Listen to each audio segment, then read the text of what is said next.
They have 9 men to play against physical Cameroonians, right? You remember what happened to them against Congo? You know, the Congolese were so physical, and that's why most of them sustained injury. So they shouldn't be thinking of the phone. You should think of how they can actually put up that extraordinary effort, not just miracle or anything or faith. That extraordinary effort, see how they can manage it, because the defense is usually the weakest link that they have. So playing against Cameroon, remember in the last championship, we lost to Cameroon, and Cameroon was responsible for Nigeria's exit. So all they need to do is to focus on the game. And Tunde Bakare, I pity him anyway. How he can, you know, juggle some of the players. When you have 12 players and you have 3, I don't have him at all. He said something that the coach has advised the players to avoid physical contact with exactly with the Cameroonians. That's the only that can happen. It's a block. It's a block. Exactly. Somebody will come at you. Come and our defense has always when they are coming in, whatever. Would you run away? Okay.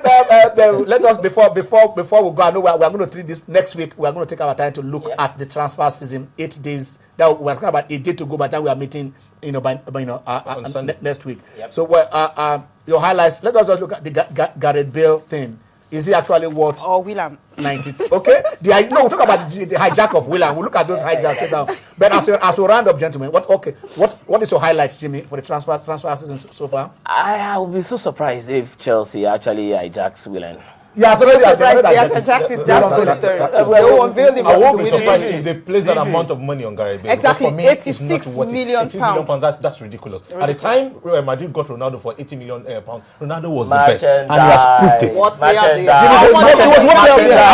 How much can they okay, you cannot bring merchandise complimenting.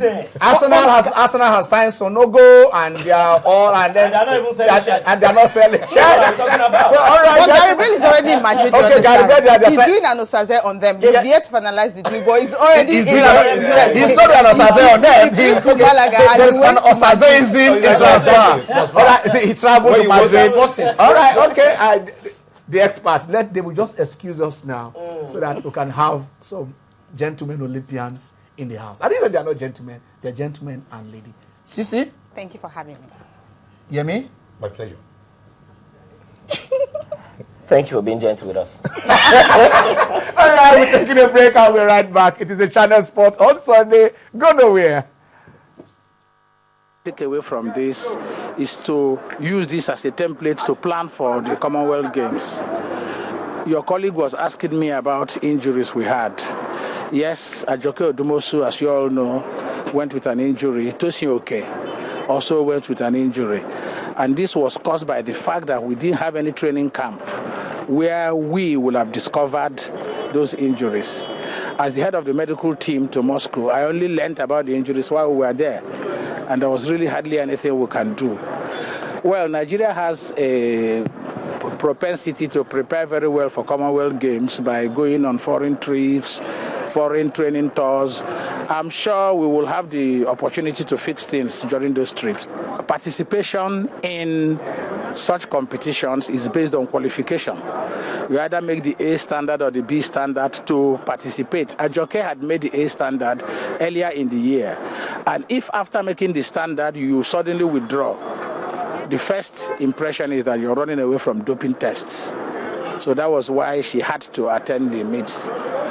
If you leave competing after qualification, they are going to follow you to your hole to fight, to test you and retest you to make sure you're not running away from the dope testers. So that was why she came.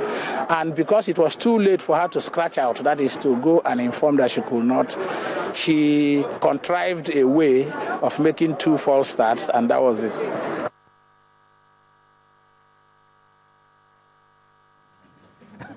You're welcome back. It is the Channel Sport on Sunday, and I have 2 gentlemen in the house. Yes, gentlemen they are. I'll start from the far end. Peter Idema. Peter, how are you? Good afternoon. Peter is the group sports editor of the independent newspapers, and also in between, sandwiched in between us. Well, in 1980 he was at the Olympics. In 1984 he was at the Olympics. In 1988 he was at the Olympics. He's African champion in the jumps, Commonwealth Games, All Africa Games, national, anything you could think of. I have the honor and pleasure to introduce Yusuf Alli. Thank you very much. Yusuf, can I outjump you now? I don't think so. Anyway, when we finish this program, myself and Yusuf will do jump. I will tell you the result after then. Let us have from Yusuf. We just went to Moscow. You were in Seoul. Seoul is not too far from. That was in 88. 88, yeah. Okay, in 80 you were in Moscow. I was in Moscow in 1980. Yeah, that was you were in Moscow. So it was a return to Moscow. Exactly. 1980 to 2013, 23 years. Yes. That was a lot. I was there in 80. I was there in 83. I was there in 87. Okay. I mean, but for the Olympic Games, I was in 1980. You were there in 1980. Yeah, my first Olympic Games. Your first Olympic Games. All right. So now, when we came back, it wasn't too. I don't remember. It was a scandal when we came back in 1980. Yes, exactly. But this time around, has it been any better? It was a good news. I mean, good news after the last time we won a medal at the World Championship was 99 in Seville. Yeah. And I think this time around we did very well against all odds. And but the issue to me still remains that our sports need to be developed. We need to have a structure for athletics in this country. Because if you remember quite well, I would say this is the first time I would see a sports minister coming to World Championship. World Championship started in 1983 in Helsinki. This is the first time a sports minister actually took his time to come to World Championship. That means probably Nigeria is now leaving the monosport, coming to other sports. Because it used to be football. Now that they move away to other sports, you just talk about basketball, now athletics. I think it's good for this country. Okay, I'm not going to Peter yet. When he said the minister was there to watch a championship, yes. And he said we are moving away from monosports. Yes. Now, using your word monosports, people are saying you are quantifying this our success to a mono athletes. Well, it's not about mono athletes or no mono athletes. Even in football, you have 11 players. Probably one player will score. Probably you have yes. Messi. It goes for the team. Okay. The team Nigeria went to Moscow for the World Championship, and they came back with one silver and one bronze. It was the team. Yes, one in the long jump, one in the 200 meters, by one individual, Blessing Okagbari, that we must give credit and kudos to. I mean, Blessing, fantastic. Entered for 3 events, got 2 medals. I think that's just too much. And now she became the first Nigerian woman ever to have won a medal in the field event and in the track event. I think she has done very well. But also, and I think the team also, did very well. A girl like Regina Jacob, 21-year-old, was in the semi-final in the 400 meters. I'm very pleased. The relay, the 4x4 women also did well. I think the issue that we're going to grow now is the men, because all we are talking about is women. The men are not doing too good. Okay, thank God you are a man. I will come to you, Yusuf. I'll come to you. Peter, your assessment of the championship. We've heard from Yusuf, but your own assessment of the championship.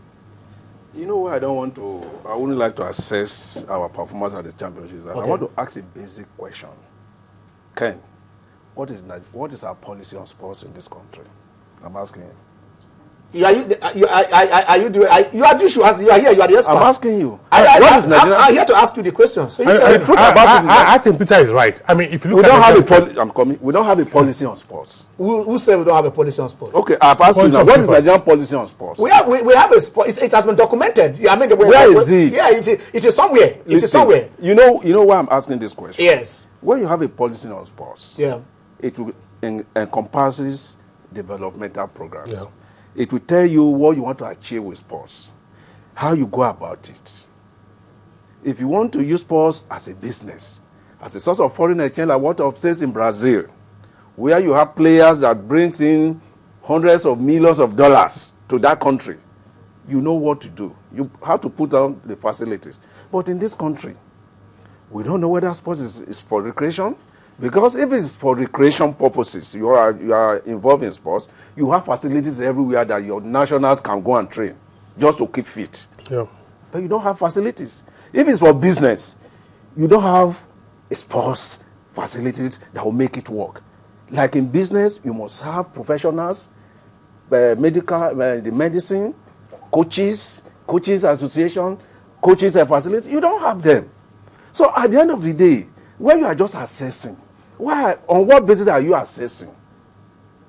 On what basis? You are assessing Nigeria, we won a silver and a bronze after 19 years. Ken. After it was 14. 14 years. 14 Ken, years. Yes. In all honesty, what is the population of this country? All right. Before you ask me that, because of course we are opening the lines early. We want you to join this discussion. Some of you have been following what has been happening in sports here. The Tigers, they are right there. But our focus still remains on athletics and the